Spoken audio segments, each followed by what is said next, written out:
Welcome to this online lecture on actually taking notes on a lecture. The reason I wanted to do this is I wanted to introduce you to some of the techniques that will help you get the most out of the lectures in my class. What you're going to find in the next couple of slides is just an introduction to how I structure my lecture and perhaps some of the ways you can get the most out of that time. So anyway, let's get to it. I'm not going to lie to you. When most instructors prepare a lecture, we think students should look like this.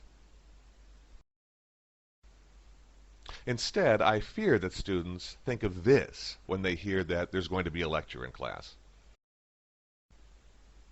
The reality is that I think both groups would settle for this. Notice that the students in this class are awake and even smiling. So how do we do that? The best way is to have a strategy when taking notes in a lecture. I'm going to start off with the way I lecture. Now, I use PowerPoint slides to assist with my classes. The slides will add color and pictures, but they also let me convey what's important that day. Usually, I begin with a title slide that lets students know what the topic is for that day. But that's not all. I also include key terms, names, and events at the top. If everything goes according to plan, you should be able to identify these things by the end of class. At the bottom of the slide are a few questions that you should be able to answer once the lecture is over. Now, my advice to students is to write down the information on the title slide when you come into class. It will help you follow lecture, and it will help you know what to study when it comes time to prepare for an exam. Another regular feature is the introduction. I usually take a few minutes at the beginning of class to recap what we covered in the last class. This should help to remind students of how we got to this point. Now, you don't have to write this stuff down. If you did your job in the last class, you already have this information in your notes. Now, let's get to the new information. You should certainly write down the information on a slide that looks like this. Now, let me let you know, I typically will build a slide like this. In other words, there will be one slide that includes food shortages. Another one includes tensions running high, support for the National Assembly, and so on, and so on, and so on. This, I think, will help break up the information into small chunks. But as you're going along, you should be paying attention to this stuff and writing it down. But that's not all.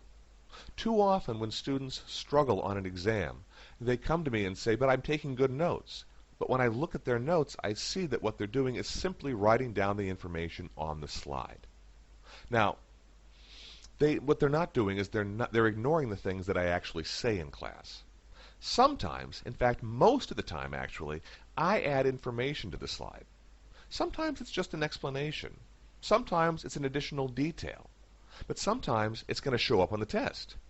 Therefore, you need to listen to what I'm saying as well as writing down what's on the slide. But lecture is not all about just lecture. I like discussion in my classes. It's okay. Just because I'm up there talking doesn't mean you can't interrupt me at any time and ask me a question. Moreover, sometimes I will stop the lecture and encourage discussion, encourage conversation about something related to class that day. Sometimes to encourage that discussion, I will place a picture or a question on the slide and ask students to discuss it. Now, it's important that you do this. Not only is it informative, but it can help you remain actively engaged with the subject. So anyway, here are just a few more tips I want to give you before I conclude. As I said earlier, ask questions. Don't just wait for me to ask you. You should raise questions in class. If you're confused about something, ask. If you have something to say, ask. If you disagree with something I'm saying, raise your hand. Let's talk about it. It's not rude. I really want you to engage with class, and there is no better way to engage with class than to ask questions. You also need to make an effort. And one of the simplest things you can do is just leave your phone in your pocket. Or if you're using your laptop to take notes, why not actually use your laptop for taking notes and not just for checking Facebook? Really, you need to take some responsibility in class as well. So, please, I can't compete with electronic devices. There are times I'll actually ask you to take out your phone, to take out your laptop or your iPad and look something up. But if I haven't done that, really, leave them in their cases.